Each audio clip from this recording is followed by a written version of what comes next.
once your job is up, you can start from now.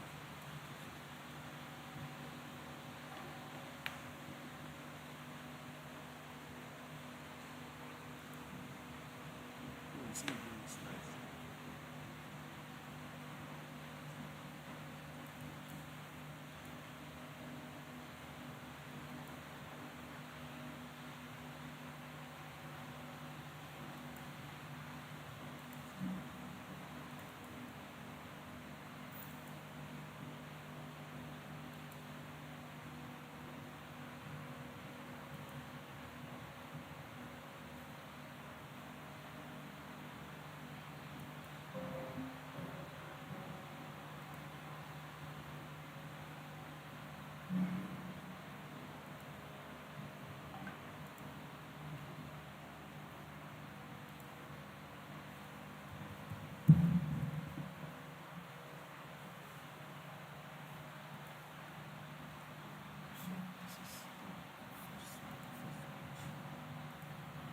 So this is the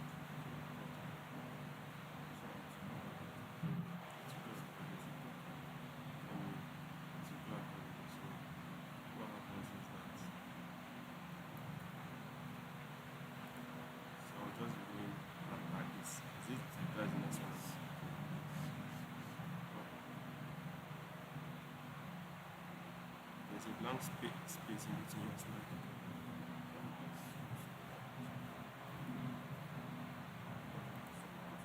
Let's see what happens. Not.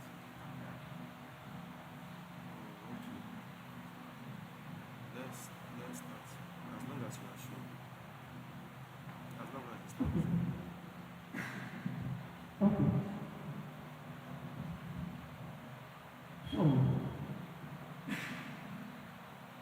we're going to be talking about color theory, and color theory is one of the basically color is one of the very essential topics for graphic designers because most of the time, if no matter how simple your designs are going to be, you're going to work with color, you're going to work with text, you're going to work with images. Maybe not many times you work with images, but you will work with color, especially when it comes to creating your background.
flashy or that is gyrating. No, you will never see something like that. You will see the kinds of the color like blue, dark kind of, colors, blues, black, purple. Thank you.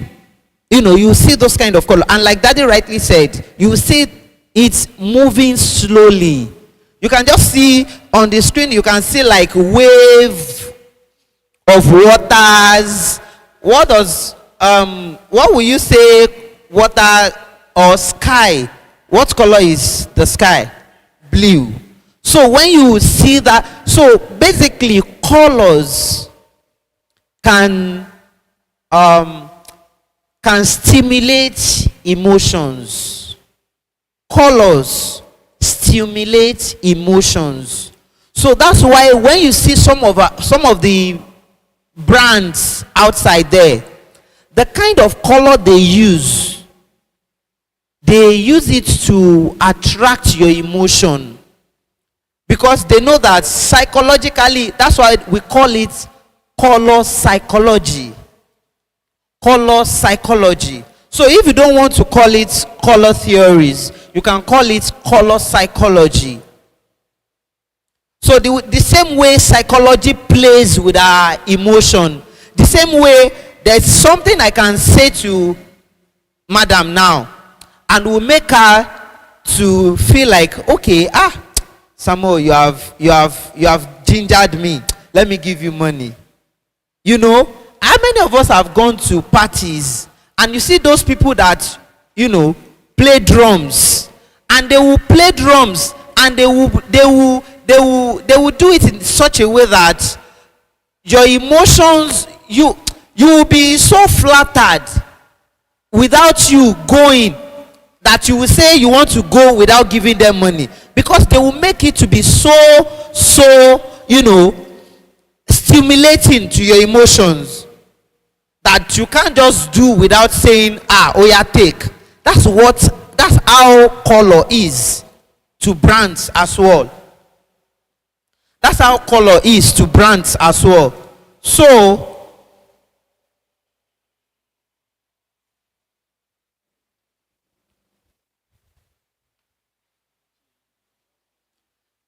that's how color is to brands as well.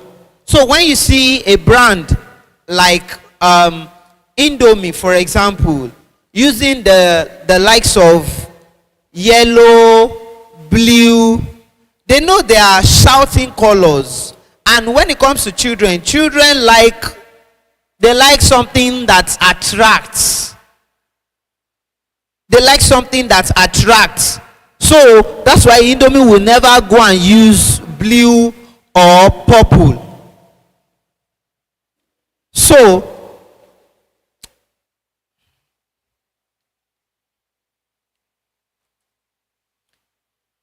we're talking about color theory, and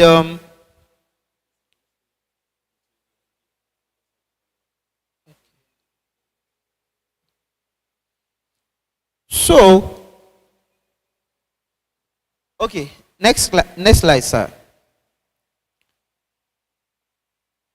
So it says that the power of color. So you can say color actually has power. Like I said, most of the designs you're going to be doing, you're going to be playing with colors. And now we want to go on a journey on how you can apply colors to your designs. So whether you have a laptop now, whether you don't have a laptop now, you see the knowledge is very, very important. More than you going into the laptop.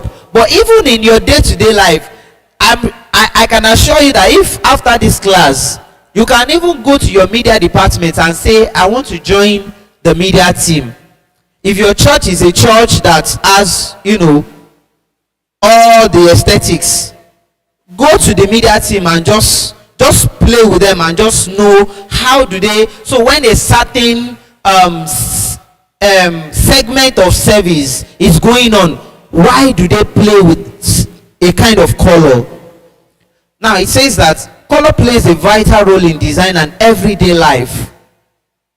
It can draw your eye to an image. You see, so when you see a black and white image, for example, you would want to pay attention to it to know why did this person apply black and white to this image. So the same way, it's saying sometimes it can trigger an emotional response. So like I said, color plays with our emotion. Colors play with our emotions. So you have to be very careful in order to not communicate what you don't intend to your audience.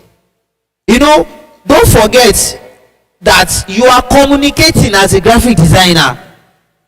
You are communicating, and your communication must be in response to your intention. So it is not, oh, I intended this, oh, this is my thoughts, and you are communicating another thing. No, it should not be that way. It should be that when you are designing for a brand that you are designing, when they give you their color schemes or their color guides, you should stay there. Now it says that it can trigger emotional response. It can even communicate something important without using words at all. You see, it can even communicate something important without using typography or text.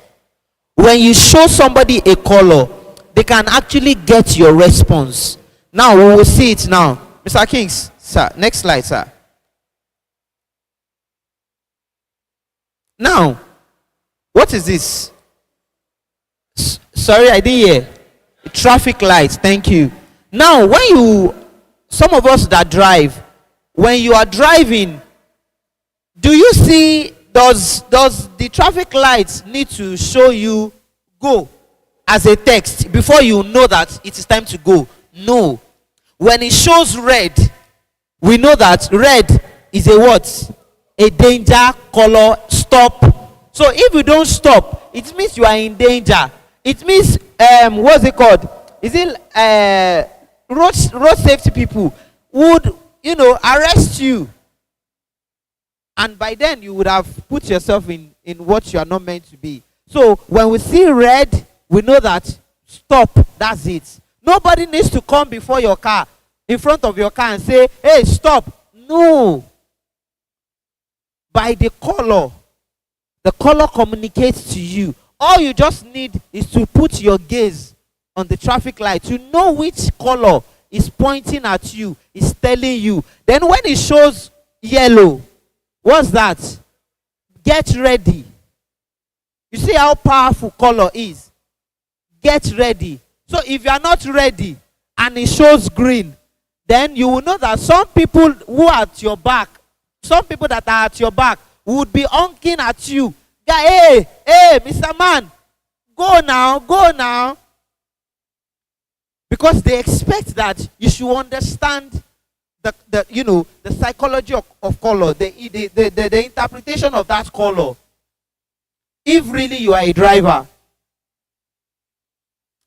So you can see red, yellow, blue. Next slide, sir.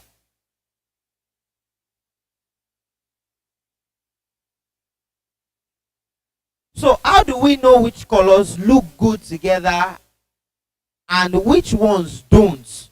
Don't forget, bear in mind that you are a graphic designer and you are communicating. So for example, if you are designing for, let's say, Gucci, for example,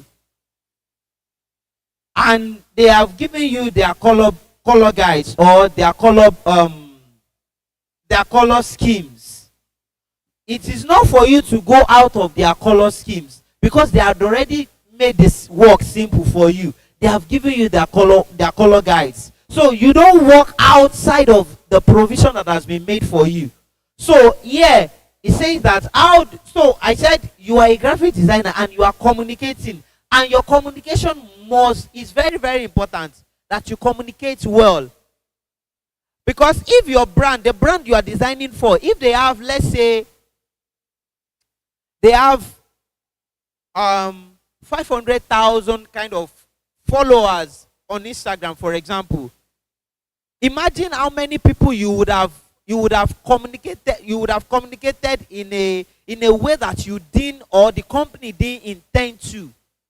You would have communicated something else to many people. That's why when you see some of these, global brands post on their social media pages, you see that within a twinkling of an eye, they get likes.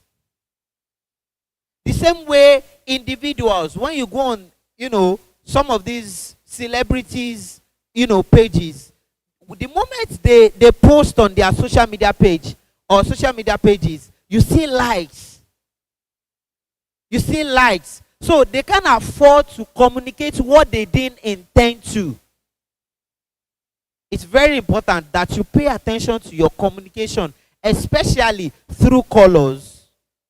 Now, it says, how do we know which one? So the answer is simply by, having the knowledge of color theory.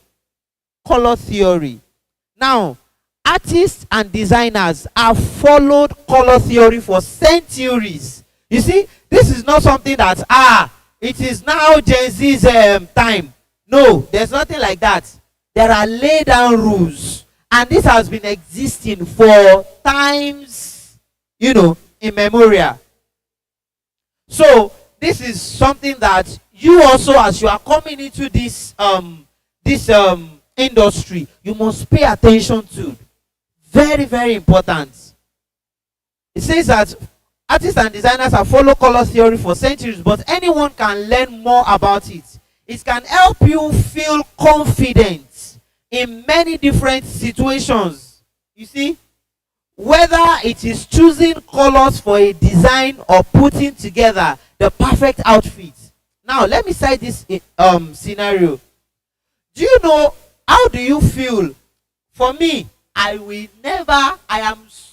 am so emotionally balanced that if I see Oyibo beside me, there are people amongst us, there are people in Nigeria, there are people in Africa who, by the reason of their colors, they have low self-esteem.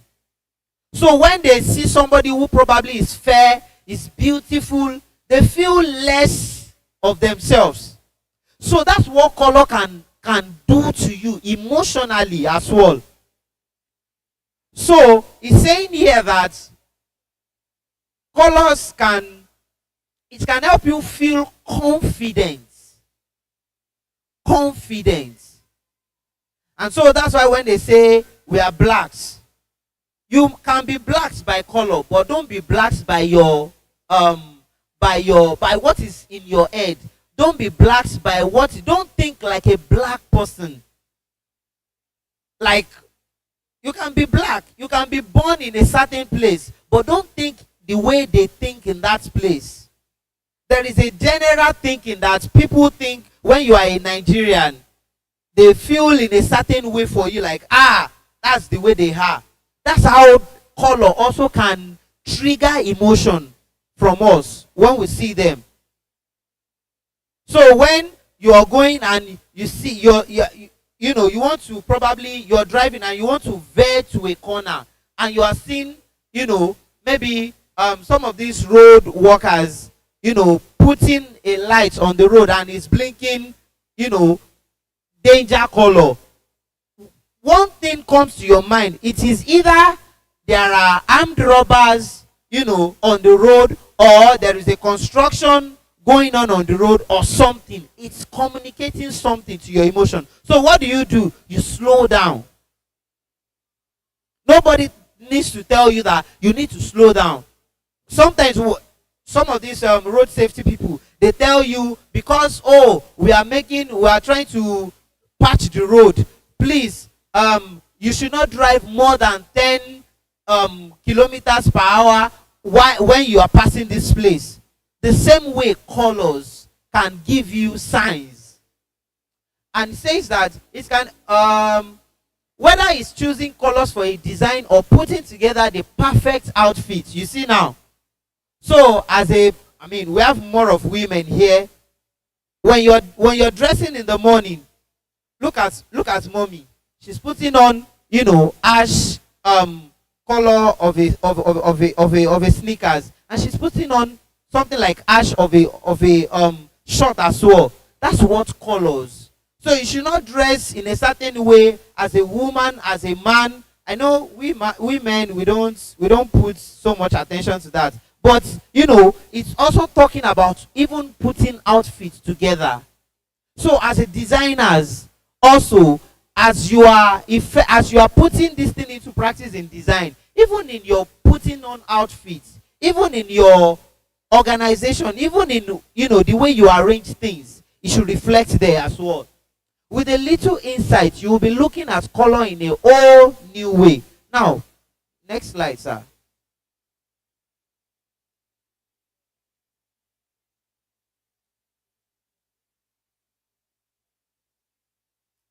Now, it says color basics. Let's start at the beginning with a refresher on the basics. Now, we're starting. Remember learning about primary color? How many of us remembered while we were in secondary school, primary school, learning about, primary colors, secondary colors? Some of us were not taught. Oh, okay. Okay, so we have primary colors that they are just natural colors. They are just one color, no mixture of colors. And then we have secondary colors. So remember learning about primary and secondary colors in school? Then you already have some knowledge of color theory. Yes, sir. Yes, sir. So, sorry, sir, go back. So we have our primary colors here. We have our secondary colors here. Yes, sir. Now, secondary colors are created by combining two primary colors together. Like I said, primary colors are just natural colors, no mixture. But the moment you mix two colors together, they become what? They become secondary colors. So when you are doing your design, there are times that because you want to balance things up, you have to mix colors. So for example, when we're talking about gradient colors, you're talking about multiple colors. You're talking about from two or more colors. So then our next class, by God's grace, please, when you're coming the next class, if you have come with a design, or I'm going to add some of us that are not on the group yet. Excuse me, please, I would want us to send as much as possible many designs that we can lay our hands on. Don't bring complex designs that will take us time.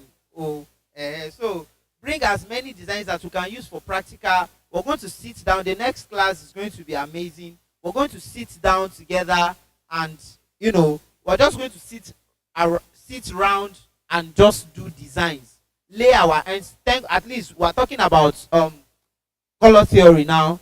We have not talked about typography on its own, but I want us to do one practical class, putting into practice what we learned in the last week and what we are learning today together. Is that fine, Mars? Sirs? Okay. So please send in designs that you would want us to work on. Maybe we'll choose them one by one, then we'll work on them, and you will see it live, how we can apply some of these things. So secondary colors are created by combining two primary colors. Red and yellow make what? An orange color. So when you combine this red and you combine this yellow, what it gives you is a shade of orange. So that's what makes a secondary color. Then when you combine yellow and blue, make green color. And then when you combine blue and red, it makes purple.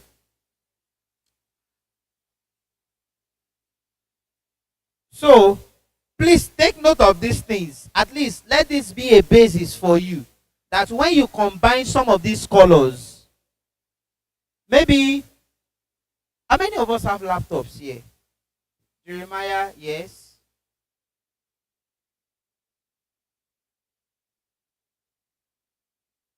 Okay, like I said the other time, please, um, if especially when you're coming the next class, even if it is to borrow it, like you have a friend that you can get a laptop for that class, so that one, it will be very easy for me, and it would be profitable for you as well. At least you will know that you place your hands on something, you did something.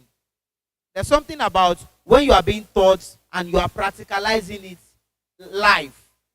Please, if you can do it, that you get a friend, a neighbor, that you can just get the laptop. I have a graphics class today and it's practical.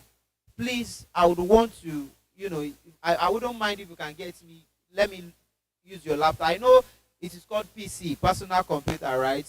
However, there are people that should be able to trust us that um, they can give us. So then we will install Photoshop on it. Then we'll be good to go. Please, I would appreciate that. At least if we can have like 4 or 5 people who have laptops, then it will be very easy for us to work that day. And before that time, we're going to have an online class this week. And since many of us do not have laptops now, it's the reason why some of these tech related courses, they are very difficult when it comes to online. I mean, when it comes to you are teaching, and you have to follow, so that it will not be like, oh, we are just teaching and you are not, so that we will have to go back the same way the next class. Please, I would appreciate that. Thank you. So please take note of these formats. Take note of them. Next, sir.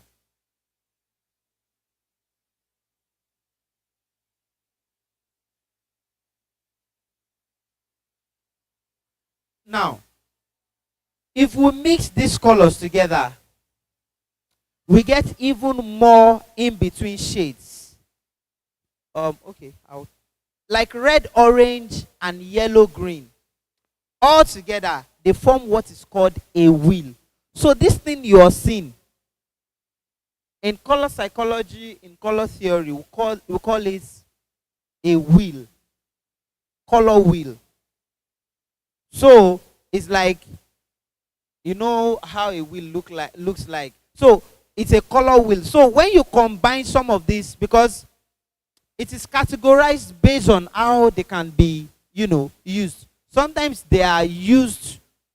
Okay, for example, when you look at this 1, 2, 3, 4, colors, they are of the same family, but they are not of the same tone. They are not of the same saturation. I don't want to go ahead of myself. If you look at this green, right, it's a deep kind of color, right? Now, when you come here, this is a lighter shade, right? Now, when you come here, this is of a lighter shade.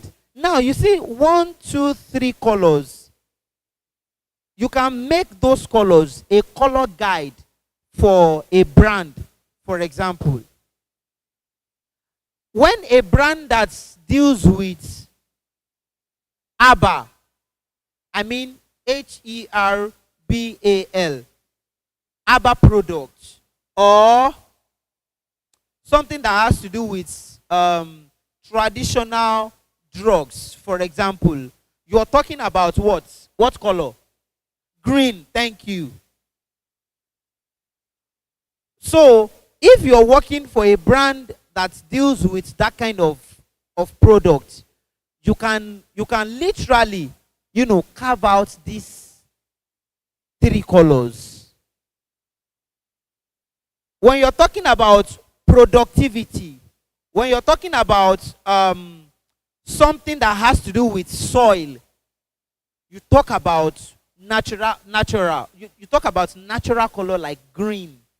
That's why you see most of those, anything that has to do with food, beverages, they make use of um, green colors most of the times.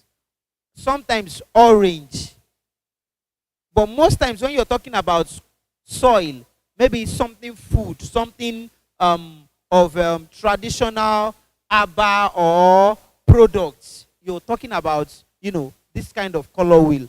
Now, it's saying that if we mix some of these colors, they give you a kind of, we get even more in between shades. So the same way these three colors, these three purples as well. And that's why I say we're going to practicalize some of these things. So that when you use a particular color on a particular color, you will know if they contradict each other or if they complement each other. Do we understand that? So your color must complement each other. Sometimes, because you want to apply contrast. Did we talk about contrast last week? Okay, contrast is in design principles. So before we start our class next week, by God's grace, we'll take like 20 minutes out to talk about design principles. We have contrast, we have hierarchy, we have what's that now? Contrast, hierarchy. So hierarchy talks about how your designs are arranged sequentially. That's what hierarchy talks about. Now, when we talked about contrast, that one is relating to how you apply your colors. If you are using a color that you cannot use, let's say this green now, and I'm still using this shade of, I can use this shade of green when I'm communicating something, but there has to be something important that you are communicating before you will use this color for a text on this. Maybe if you are talking about color, maybe you want to differentiate those colors. For example, if somebody is doing wedding ceremony and you are telling them that, oh, okay, we'll be using the husbands or the groom side will be using chartreuse green, and you put maybe like a rectangle, then you put the color, and maybe the bride's family will be using something like let's say army green. Army green and chartreuse green, that they are both green, but they are not of the same. They are not of the same tone or saturation. So that's when you use those kind of colors beside each other. But when it comes to proper design, no, you don't use colors that are of the same tone, so that you don't have what we call bad designs. Yep. So let's go, sir.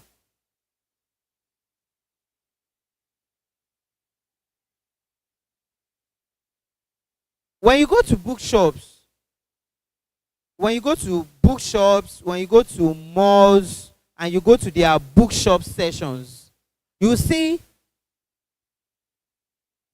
all manner of colors, because you're talking about things like sticky notes. Sticky notes have this kind of different forms of colors. So here we're saying that now that you know about the color wheel, let's take it one step further with you. Now, this was what I was talking about initially. Now, we have, when it comes to colors, in order to be able to understand what we are doing, we must study what we call hue, saturation, and value. Hue, saturation, and value. If we are talking about color and we have not talked about these three things, then we have not talked about colors. Because you will be working with, most of the times, you will be working with these things. Because somebody would want to do a birthday and will send you a picture. And that picture is not looking well, but the design you have in your mind. Excuse me, please. The design you have in your mind would not be able to go with the kind of picture that that person sent to you. And let me say this also. When I want to start a design, and I know that the design would include pictures, I like to ask the clients, please send me your pictures. Send me the pictures. Some clients will tell you, oh, I've sent you the text. I will send you the picture later. Wait, don't go and be designing so that you will not waste your time.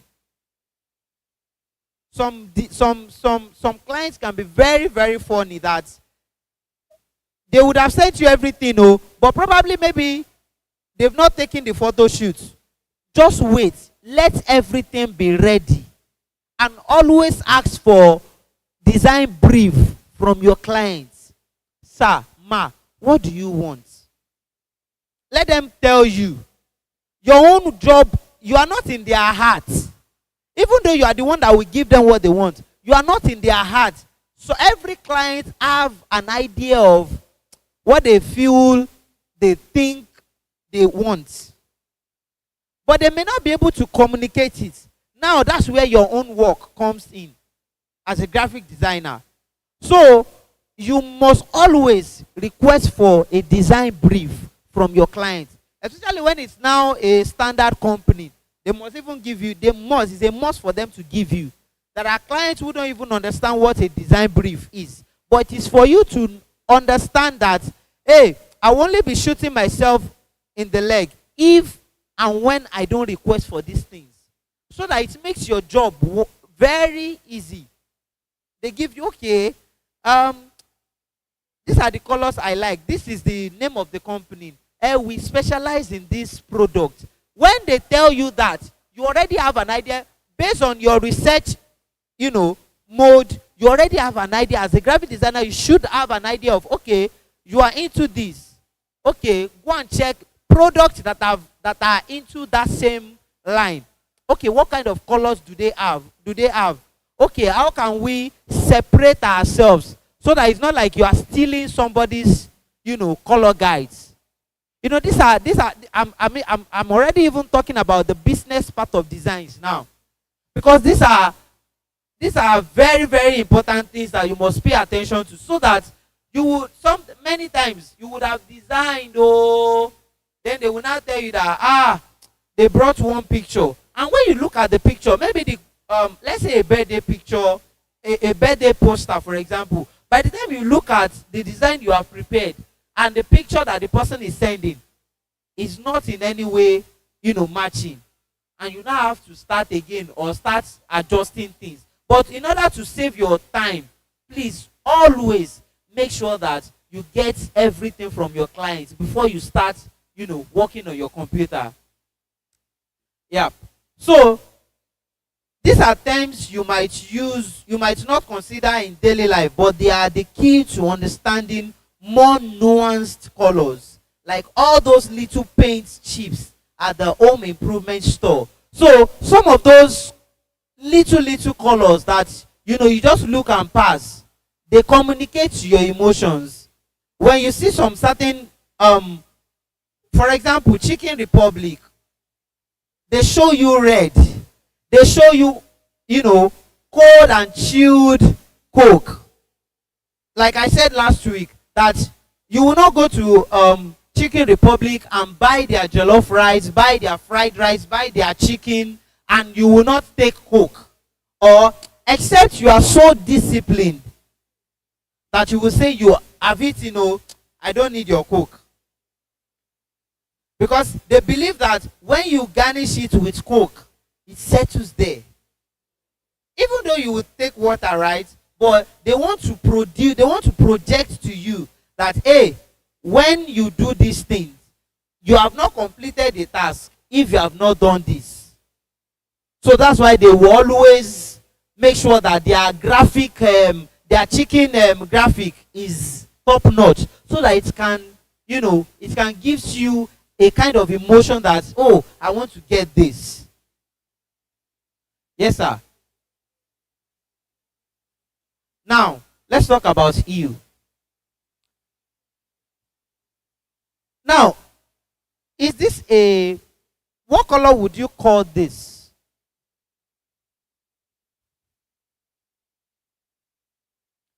This color, what color would you call it?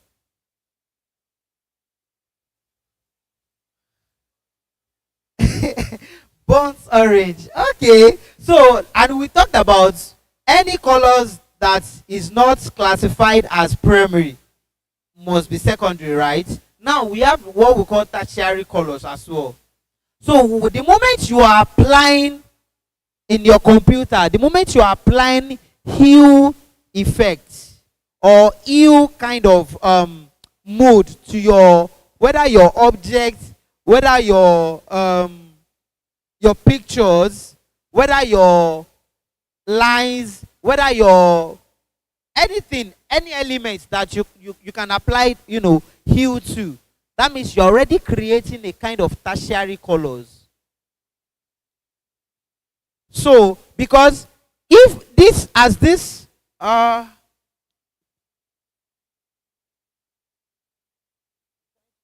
would have been able to practicalize this. Please, we have to do this next week by God's grace. So in on Photoshop, for example, let me see if it's something I can do. In Photoshop, for example, by the time you're treating a picture or you're working with a picture, the moment you can change the color, the same way I am wearing black t-shirt, right? If I'm being snapped here, this color, by the time I put it on computer, I can change this color, not necessarily the color of my skin, the color of my dress. I can change it to another color. So that's what hue and saturation does for us. That you can change the color of somebody who is black or somebody who is that's why when you see some pictures that the designer just wants to use something like blue for that picture, those are the things that were applied. Now hue is the easiest one. It's basically just another word for color. In the example below or above, you might describe the hue as coral pink. You see now, they are talking about pink here, but in real sense, like Madam said, it is burnt orange to her. But now, because it's not a primary color, so you really can't determine this color unless you have the color palette or the color that's what we call, when you're working on your computer, there are numbers that gives you a particular what's this, we call it color am I forgetting this? Please give me 1 second. Did I say 1 second? 30 seconds. So when you draw a circle, in our color picker, so those numbers, they are always, most of the times they are 6 in numbers. So for example, I don't know if not here. For example, when you talk about white is always F, F, F, F, F, F. F in 6 places. So that's what the color numbers will give you. F in 6 places. When you're talking about black, it will give you 0 in 6 places. The same way, when we want to check the color number of this kind of shade, it will give us a particular kind of numbers that when you type that number on your on your computer, it will give you this same kind of shade without you using your color picker to pick this color. Once I just tell you, oh, Jeremiah, use F 7B2370. Whatever you input in that color number, it will give you the color code for the color you're looking for. So that's what hue is literally all about. Color pink or light red, you see. So it's neither red, neither burnt orange. Even here they are not so sure, but because they are telling us that we might describe the hue as color pink. You see now, many of us know pink as pink, but there are baby pink, there are all manner of pink. Depending on your interpretation and depending on how you can see colors. So you will interpret colors based on how you can see it. But our computer cannot deceive us. So even if you are not sure of what color this thing is, when you apply your color number, you can know that you are correct. Even though if your eyes are seeing different things.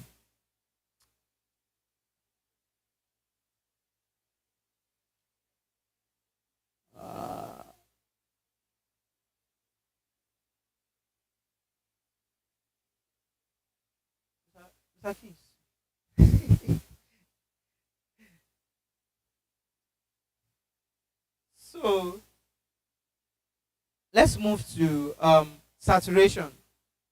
So don't worry, all of these we're going to practicalize them live next week. Next week by God's grace. I don't want to be having practical class online so that people who will not be able to join us online will not miss out.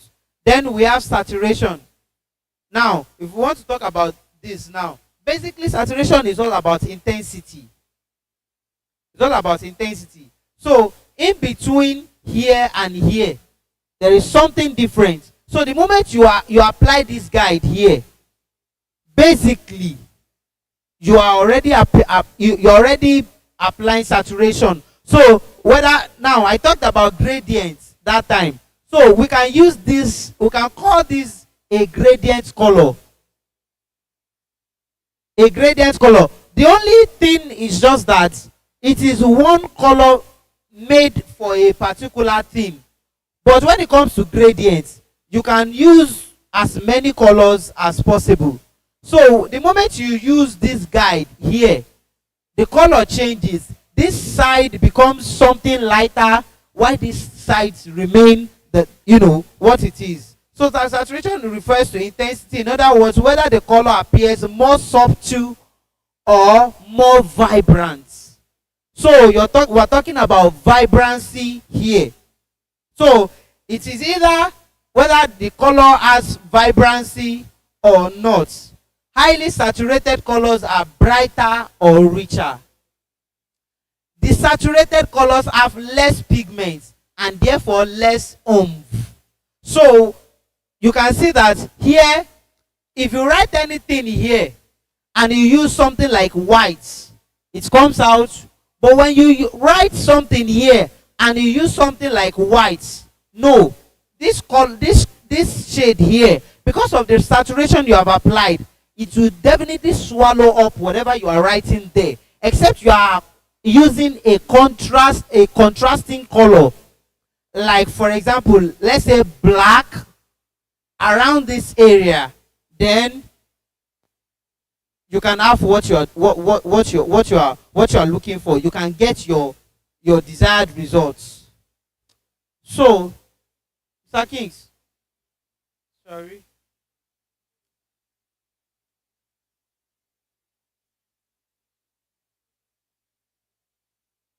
Now, value has to do with how dark or light the color is. So when we look at this place 1, 2, 3, so we are creating three kinds of what will I call it now, shades here. So because this side is still the same what's that color something pink, coral pink. That same coral pink that was used that time is still the same color we're still working on now. So when you want to apply value, this has to do with whether you want your color to have a lighter kind of mode or a darker kind of mode. Then that one will depend on where you will apply your wheel. Your wheel. That's your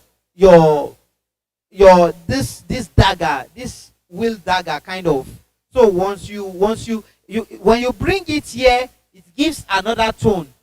When you bring it here, it gives another tone. So you have to be very careful. But when you have your computer with you and you have your if you have not installed your Photoshop, maybe we'll try it after class, and you know, so that you can practicalize some of these things.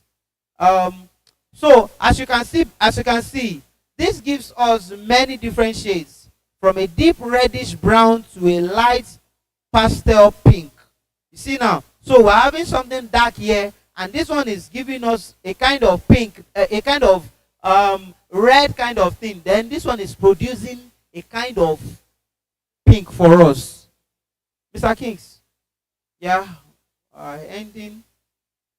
Now, we want to look at how can we create color scheme. Now, what is color scheme? Color scheme is basically the kind of family colors that you create. We call them family colors because they may be of the same tone, but not of the same color numbers. For example, I would have said, okay, let's use this one. So how do we put this all together to create professional looking color scheme? So when a brand says, a company says, please, we are into this, it is for your own, it is for you, especially a new brand. If you are working with an existing brand, you don't have issue. They probably would have developed their own color scheme. But when you are working for a new brand, you will be the one to develop their color scheme for them. And you must charge them for it. So, how do we come up with professional color schemes? There are actually tried and true formulas based on something called color harmony that can help. So, we call this color harmony. Now, when you look at these colors here, these three colors, which forms this thing? Like I think I've explained this before. They are of the same color family, but they are not of the same color palettes. So like I said that we have chartreuse green, we have army green, we have is it loamy green kind of, or soil green? Sea green, thank you, ma. We have sea green, we have a Nigerian green. Sorry? Motu. I'm even hearing that one. So but sincerely, when you get to your computer, especially when you just roll through your colors, you will be amazed how the names you will see. So when you're designing for a brand, and that's why, for example, keep Mr. Kings, can we get one design from Keep? So when you check Keep color scheme, for example, it was the reason why there are places where some greens, like 2 greens, were applied, but you will not. Okay. Thank you, sir. Now, when you look at this green and this green here, okay, this green and this green, they are not of the same family. They are of the same family, but they are not of the same tone. So that's how you can contrast your color when you are applying your colors to your designs, so that your color will have what's it called now? Would be able to stand out. Yes, would be able to stand out, even though you are using the same green, but because you are using something lighter here, you're already contrasting, and that's what makes you a professional designer. When you can use the same colors and you can play with them, professionally, not using so many colors. And I should not even see, because you are just starting graphic design and you are now designing. There are people that they go for classes like this, and their first practice, you will see all manner of colors being applied to the design. I think none of us here should produce this by the time we start designing by ourselves, because now you have been taught how to apply colors. That you should not be having green background and you are bringing is green a dark or a light, a bright color? Is a what, ma? It's a deep color. Now, depending on the tone of your color, for example, if you are having something like this and you are now placing this is a yellow, and you are now placing this color on this stuff, you will be doing bad design, as much as those two colors are not of the same family, right? However, it is only when you bring it here. If you bring it here, you can see it here because it's on a darker shade of color.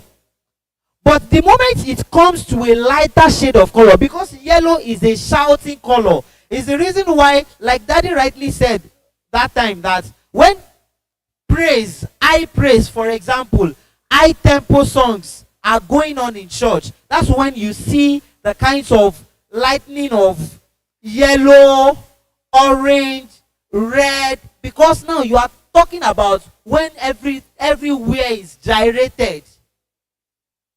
So you will not say your praise and worship is going on and that's when you want to, worship time, slow tempo songs are going on, and that's when you want to bring in color like black, blue. No, not even green. Maybe you will have to use a kind of high tone kind of green. So I said this in order to bring this in. What else? Also, if you look at this picture, can you see an effect? A kind of shadow effect, kind of. Now then, there's what we call noise, was applied to the shadow.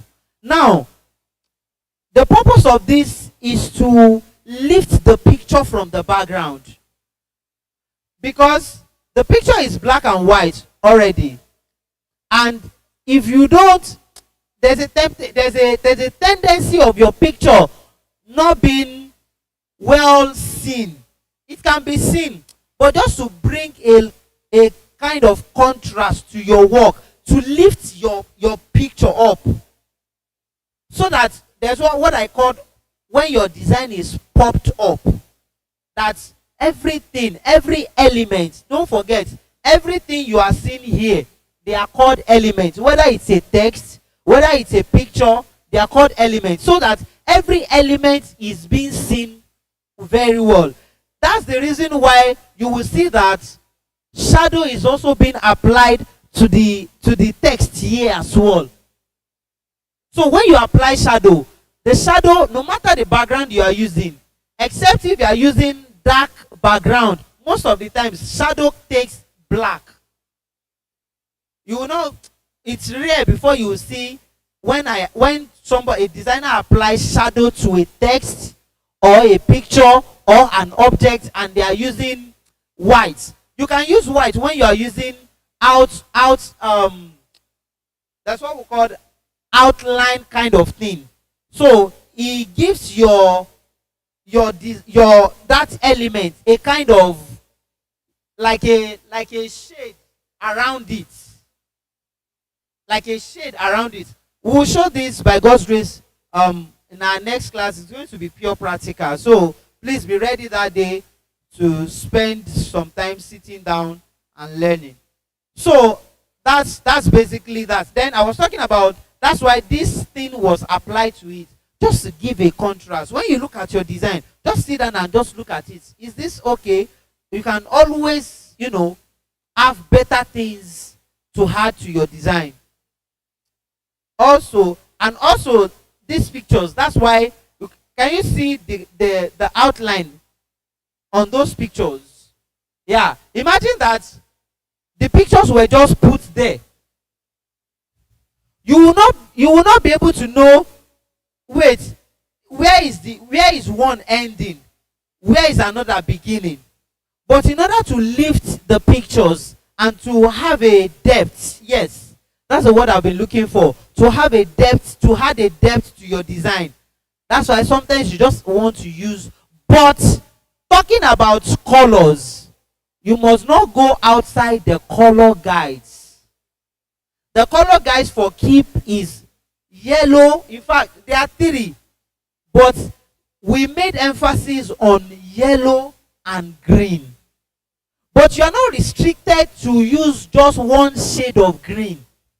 You see, your clients will understand that you know your job when they see the way you play with colors.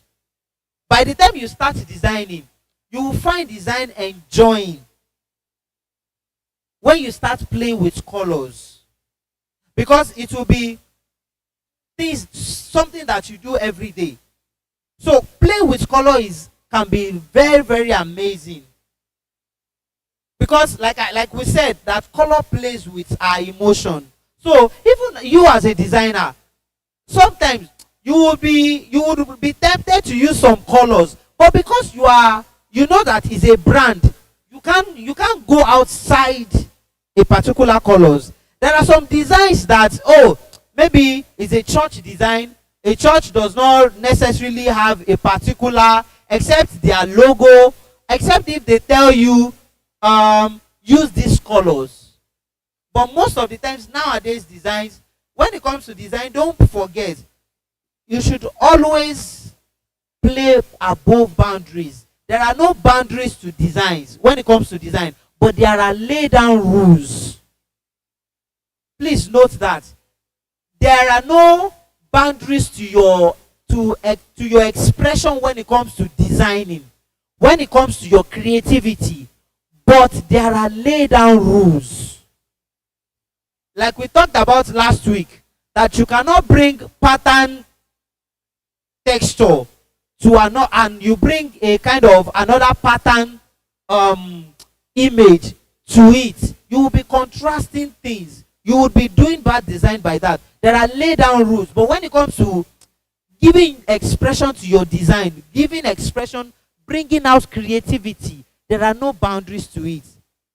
But one thing you must always note is that in everything that you do, you should always be able to defend it. So when they ask you, okay, so why did you put this design fundamentals, why did you put it at the middle of your, why is it here? Why can't it be here and your logo comes here? You will be able to tell them professionally that there was what we call design hierarchy. And in the order of arrangement, there are arrangements that must be well done, that must be done in a certain way. So there are elements that must or do not fit into a particular space. So when you explain like this to your clients, they know that you know what you are talking about. They know that you are not just playing around colors. It goes beyond just knowing how to design. The fundamentals are very important. The theoretical parts are very important. And that's why I'm spending my time to emphasize on this. Next slide, sir. Thank you, sir.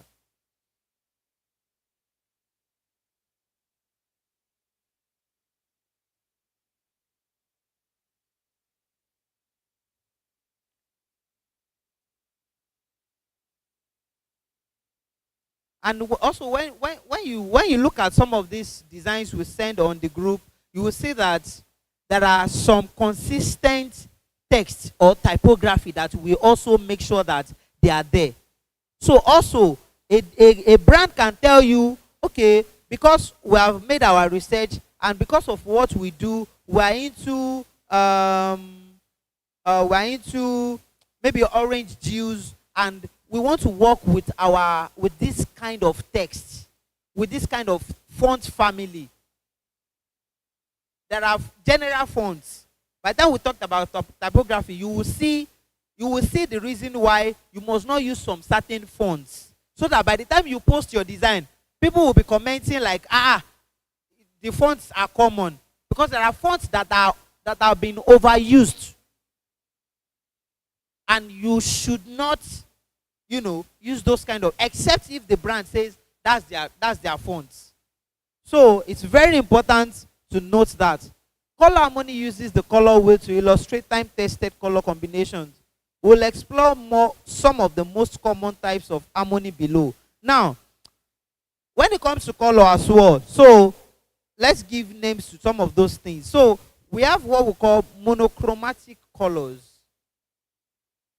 or in color harmony. In order to bring colors together, when we talk about color harmony, it's just bringing one color here, bringing another color here, and bringing them together to make sense of a design. So the easiest formula for harmony is monochromatic, because it only uses one color or hue. To create a monochromatic color scheme, pick a spot on the color wheel, then use your knowledge of saturation and value to create variations. Now, this is still talking about what we discussed the other time. So when you're trying to create a kind of monochromatic color wheel, it is the use of your color wheel one, and using saturation and value together. By the time we start practice, this would be understood more. Then the best thing about monochromatic color scheme is that they are guaranteed to match.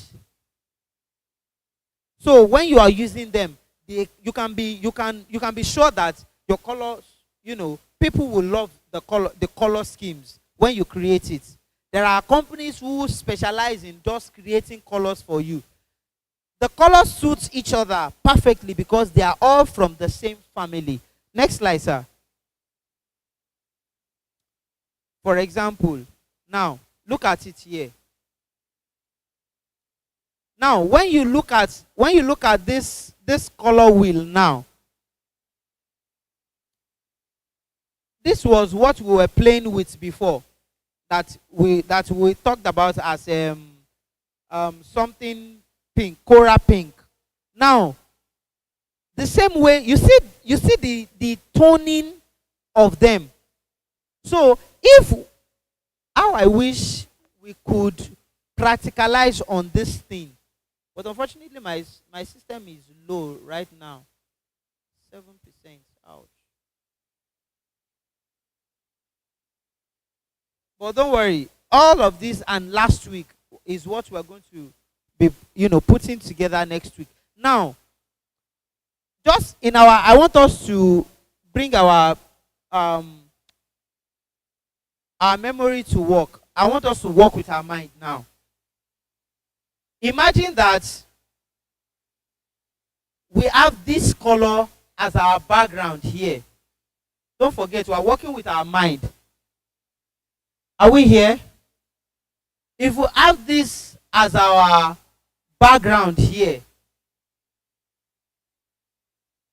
and we bring a picture, let's say a black and white picture like we saw the other time, put here or somewhere down here at the middle, and we have our text.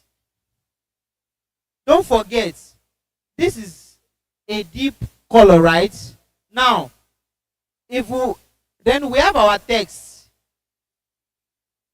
being used with this color, and we're writing. What should we write now?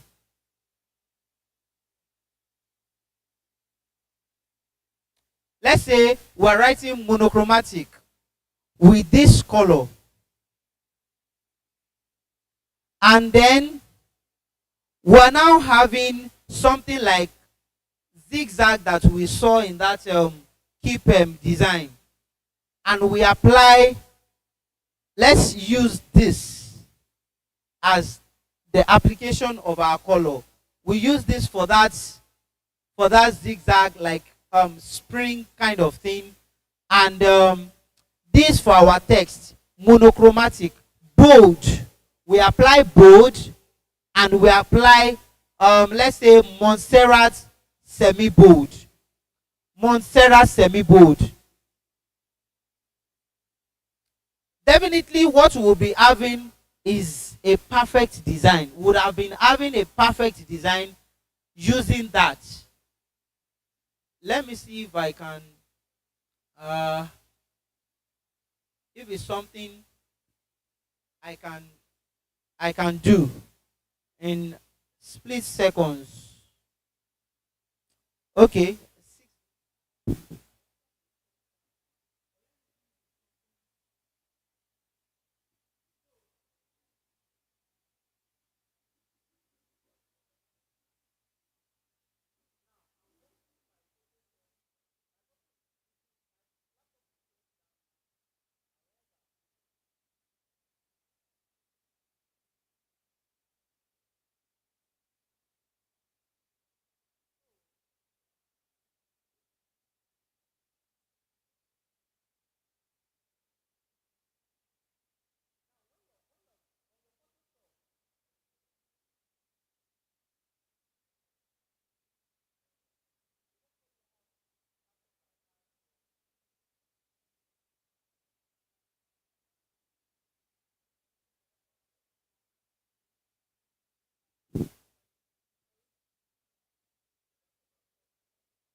It's shut down already.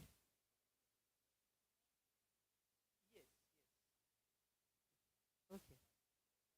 It's shut down already. Yes. It's shut down already. Yeah. Yes, I just wanted uh okay. We should postpone. All right, sir. So I was just trying to, practicalize that for us so that we can have a deeper understanding. Don't worry, we'll do justice to this next week. Also, so I was saying that having our on our what's that now? On our Canva, yeah, we call your space, you call it Canva. On our Canva space, we have this color filled with the background. Then we're writing monochromatic, very bold at the middle, apply bold with it, and using this color, this something like going to be like white kind of color with it. Then we're now having that spring, like I said, we're using this for that spring. Then our picture, black and white, here at the background. You would have created an amazing design. Nobody will come to you. So just play with these four colors. We have not even used the whole color. We have just only used this, and this. And there are a whole lot of things that we can still do with that design, and we would have created an amazing design. So that's how you play with your colors. So the same way, we can also tilt it another way around and say, okay, we want to pick these four colors, or we want to pick between these three colors or these four colors. We want to play around them, and we would create an amazing design.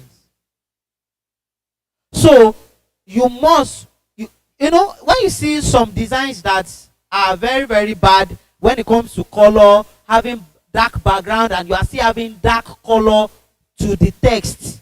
No, you should not.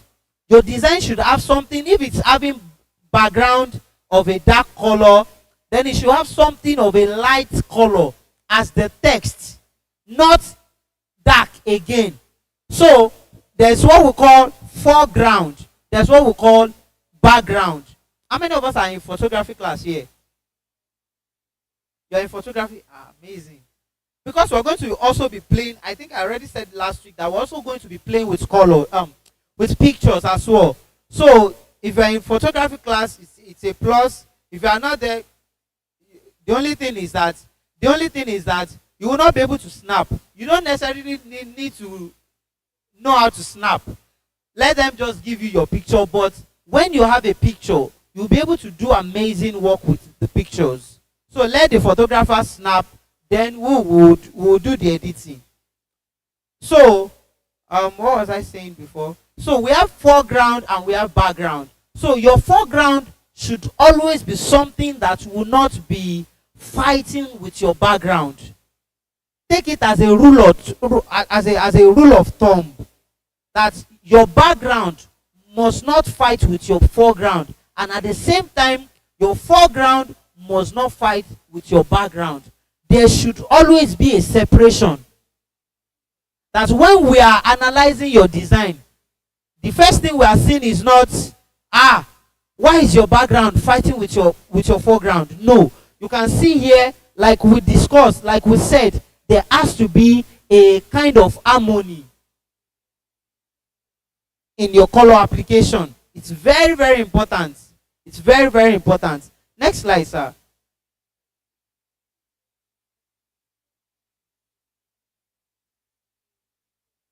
Now, we have talked about monochromatic colors. Now, we're going to be talking about analogous color scheme. Now, an analogous color scheme uses colors that are next to each other. Now, those ones, remember, the difference between this and that is that one is of what origin? We forgot. They are of the same family, but the toning is different. Family. Now, for this one, the what's it called? The relationship between them, the closure is that they are next to each other. For example, this. They are next to each other, but they are not of the same family. Because if we are talking about the same family colors, then we should be talking about this blue and another shade of blue, tilting it down, giving it a kind of lighter mode. But when it comes to this one, they are next to each other in our color wheel. Don't forget your color wheel.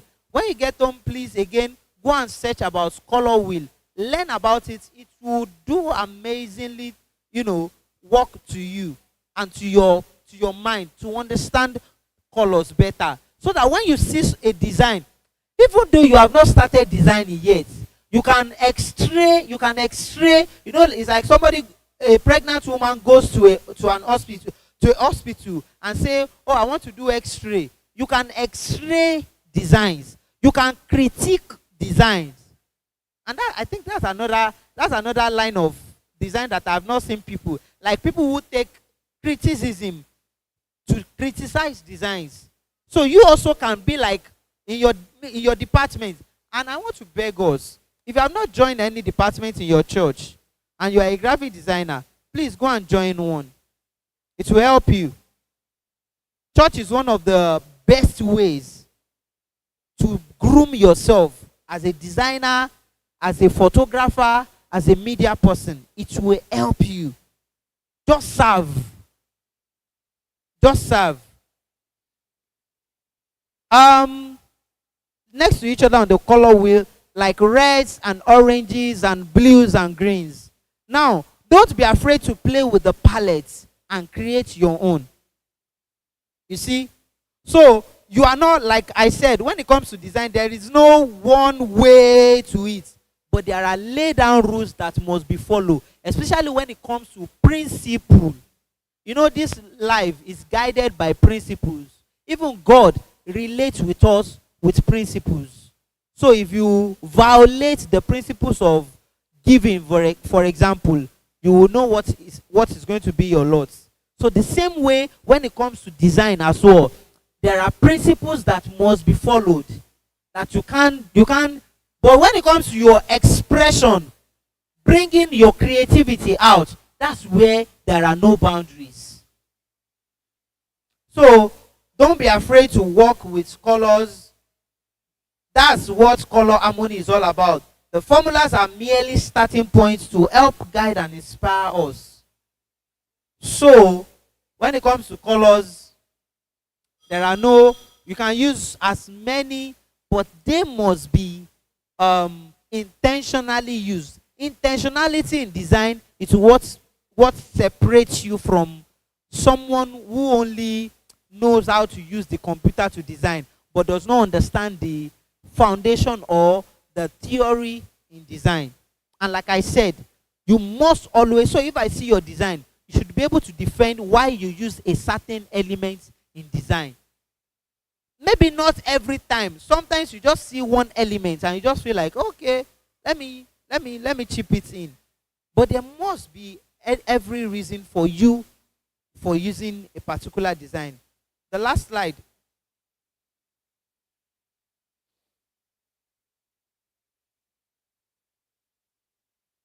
Oh, are we done?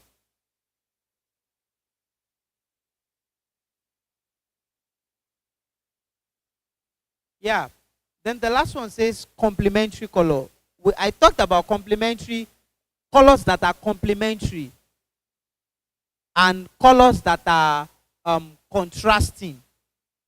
So there are colors that they can contrast themselves. However, they still go well.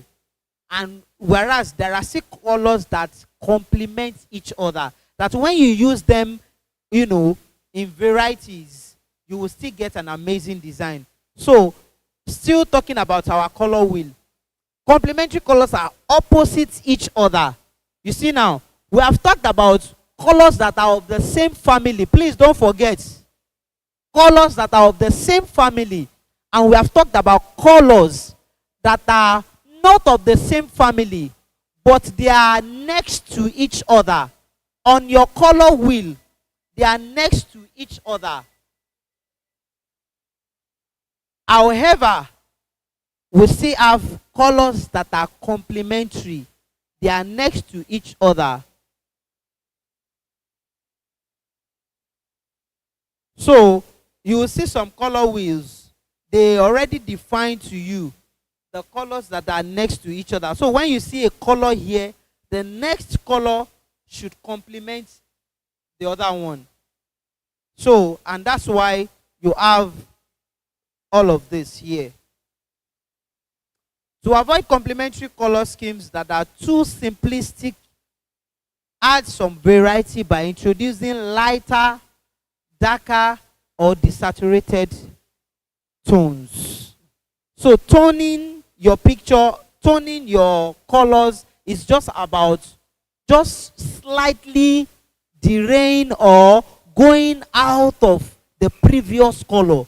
Just applying a kind of maybe saturation little, and it would have given you what you're looking for. Any question on color theory or color psychology this morning? And have we come to understand colors better than before?